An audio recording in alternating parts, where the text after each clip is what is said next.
Hi everyone, thank you for coming back to listen to the second part of Christmas Blankets, my short story that is contained in the collection The 12 Stories of Christmas that was released on December 3rd. You can get your copy of those stories through Amazon, Barnes& and Noble, Smashwords, and in the next day or so it will be available on paperback through CreateSpace. I hope you enjoyed the story so far, and here we go with the second part of Christmas Blankets.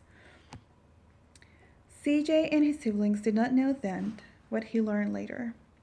He swore to his mother to keep the secret once he found out. But back then, before he knew the truth, he was wrapped in the illusion like almost every other child.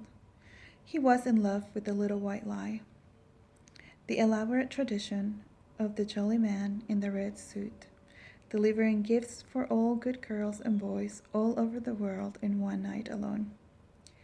Every year of his childhood, he received the gifts he wanted the most. Every year, he had the most wonderful Christmases that any child would ever know.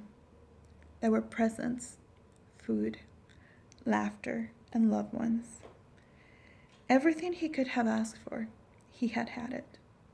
So why would that year be any different? It was true that the divorce of his parents had affected the children hard. It affected their behavior. It affected their whole life. But it had nothing to do with Christmas, because Christmas was a thing of its own season, and nothing could ruin the magic of that time. Nothing. Reality tends to not discriminate.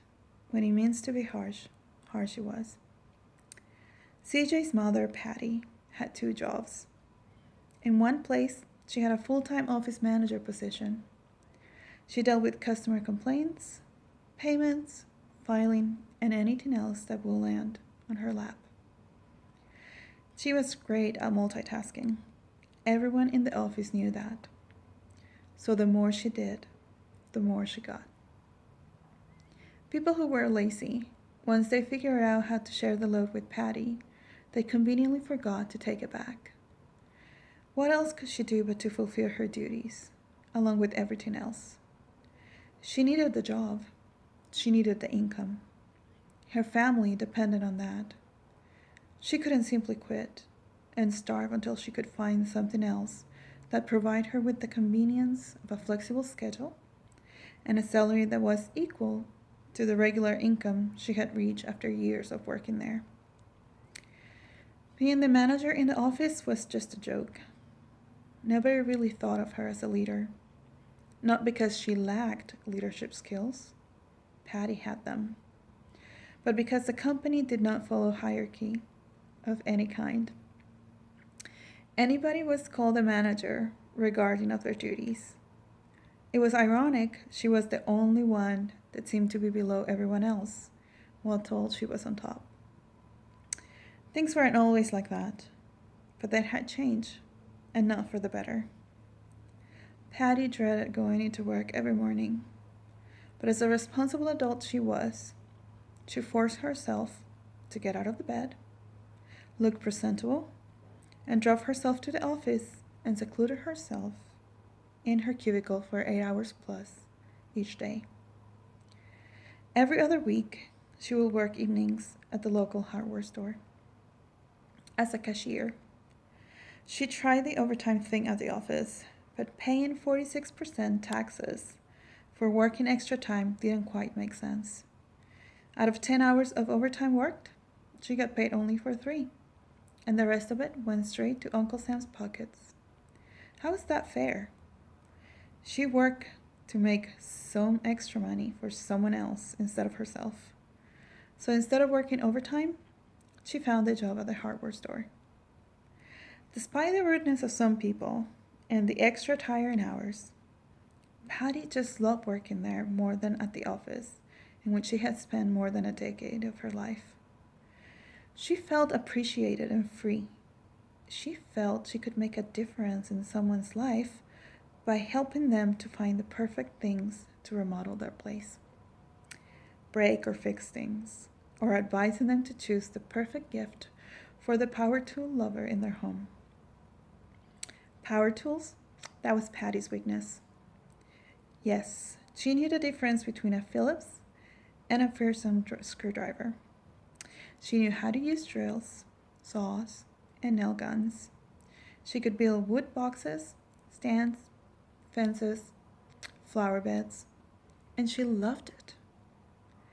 Patty was great at gardening as well. Flowers seemed to hear her voice and turn to face her way. They blossomed without reason. The bees and wasps didn't bother her. Mosquitoes pretended not to notice her. Trimming bushes was a hobby that kept her sane, besides working at the register, of course. She gave maintenance to the flower beds, bushes, and gardens as well. As a benefit of working there, she got supplies at a very cheap price. That aided in repairing the house whenever something broke down. And living in an old house, things broke down quite often. She also got to keep the flowers that seemed broken and plant them on her garden. Her backyard was a magical place, flowers blooming all year round, and birds serenading her the moment she stepped foot out the door. She also brought home Christmas lights that had been used for display the year before. During Christmas season, her home was glowing like no other on the block. Life wasn't ideal.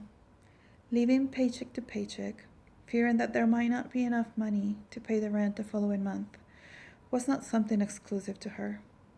The economy was messed up. Uncle Sam was unfair with the lower working class. Patty had gone through college. She had a career and paid her fair share of student loans. But she was one of many in a very competitive field. And what applications were waiting on a response, she continued to work 2 jobs without ceasing. She was a hard worker and not a quitter. She planned on make it through and not break. But the holidays were near, and she felt like fading into nothingness. And I know there were a lot of mistakes this time as I'm trying to pronounce it, but just bear with me. Eventually I'll get better. And I hope you enjoyed this part of the Christmas blankets, and there's still more to the story. And if you can't just wait any minute longer and you just have to get the story and read it, then be my guest and go find the stories. And see you later.